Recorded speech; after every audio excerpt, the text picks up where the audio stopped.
휴가철 맞아서 해수욕장 많이 가시죠? 해변을 걷다가 혹은 물놀이 하다가 다치는 경우가 있는데요. 이때 지자체에 배상을 요구할 수 있다고 합니다. 자세한 내용 강신업 변호사와 알아보겠습니다. 어서 오십시오. 네, 안녕하십니까. 네, 이 해수욕장에서 다친 거라면 모두 배상이 되는 건가요? 설명을 좀 해주시죠.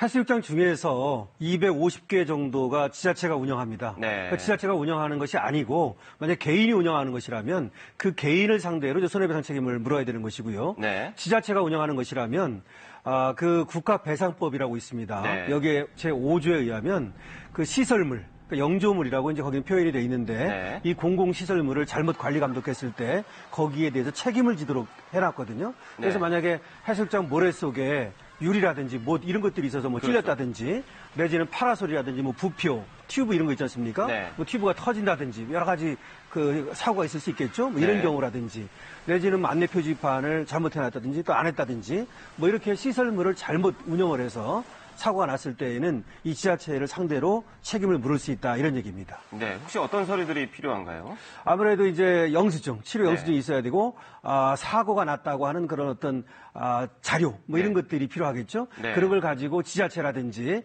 이런 데 신청을 하면 되는데 보통 이제 지자체에 신청을 직접 하거나 아니면은 해수욕장에 관리사무소가 있습니다. 네네. 여기를 통해서도 그러면 지자체로 이제 간접적으로 그쪽으로 가게 되니까 신청을 할 수가 있습니다. 네.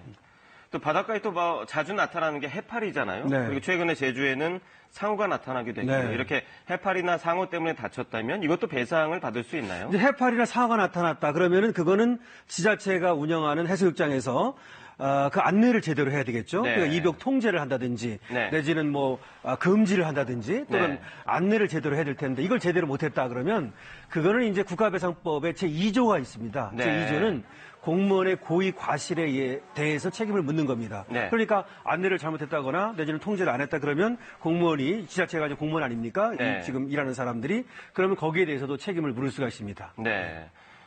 뭐 어제도 태풍이 왔다 지나갔고요. 네. 이렇게 태풍이나 비가 많이 올 때 도로가 움푹 파이는 이른바 포트홀이 좀 많이 생기잖아요. 네. 이것도 큰 사고로 이어질 수 있는데 이런 것도 혹시 배상을 받을 수 있습니까? 똑같습니다. 해수욕장에서 관리 감독을 잘못해서 시설물이 뭐 무너졌다든지 아까 네. 그런 경우에 영조물 책임, 공공시설물 책임이 있다 그랬잖아요. 네. 이 도로도 마찬가지입니다. 도로는 두 가지가 있어요. 하나는 국도가 있고 네. 하나는 지방도가 있거든요. 네. 국도는 국가가 책임을 지는 거고 지방도는 지자체가 책임을 지는 겁니다. 마찬가지로 이 포트홀이 생겨가지고 그로 인해서 사고가 났다. 뭐 자전거를 타고 가다가 넘어졌다든지 네. 뭐 자동차도 마찬가지입니다. 그랬을 때는 거기에 대해서 책임을 물을 수가 있고요. 네. 그래서 지자체는 그런 경우를 대비해가지고 영조물 책임 배상 보험이라는 것을 운영을 합니다. 아. 보험을 들어놨단 말이죠. 네네. 그래서 이 보험으로 이제 해결을 하고 이렇게 합니다. 네. 보험에 가입이 돼 있기 때문에 네. 이런 사고가 났다면 어떻게 배상을 요구하는 것도 어떻게 보면 당연할 수 있겠군요. 그렇죠. 만약에 네. 보험을 들어지 않았다 하더라도 그러면 이제 국가가 지방도 지자체가 자기 돈으로 네. 책임을 이제 져야 되는 거니까 그런 경우를 대비해서 보험을 들어놓은 거죠. 네.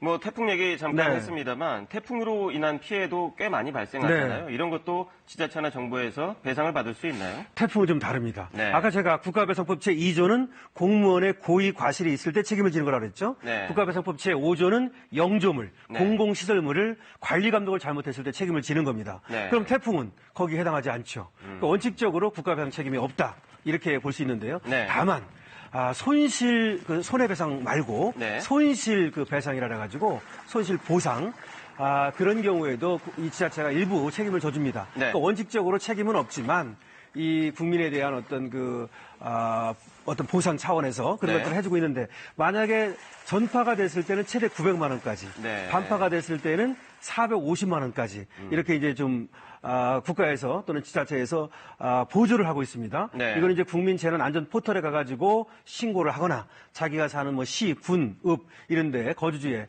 가서 이제 신고를 하면은 이 보상을 받을 수가 있습니다. 그러니까 이건 엄밀히 말하면 국가 배상은 아닌데 네. 이렇게 지자체나 국가에서 피해본 주민들, 국민들을 위해서 손실 보상 차원에서 이렇게 지원을 해주고 있다. 이렇게 얘기할 수 있습니다. 그렇군요. 네.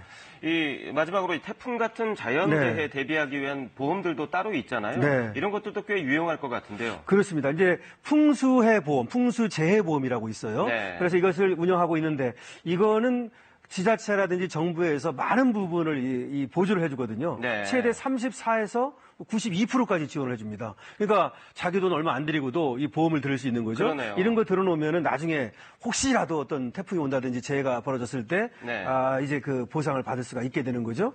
예를 들어서 80제곱미터 단독주택에 살고 있다면 일반형 같은 경우는 한 18,000원, 네. 그다음에 차상위 계층은 한 1,200원 정도만 내면 들 수 있고요. 네. 또 하나가 뭐냐면 우리가 주택이 있는 사람들은 보통 화재보험 들잖아요. 네. 상가나 뭐 이런 건물 같은 거. 그 화재보험 들 때 특약사항으로 풍수재해 특약을 갖다가 들 수 있어요. 네. 얼마 안 들이고 말이죠. 그러니까 화재보험 들 때 이 풍수재해 특약을 들어두는 것도 하나의 방법이 되겠죠. 네. 이런 특약이 있다는 사실도 모르는 분들이 많을 텐데 네. 꼭 알고 계셔야겠군요. 예, 풍수재해 특약 말이죠. 네. 예. 오늘 설명 잘 들었습니다. 네, 고맙습니다.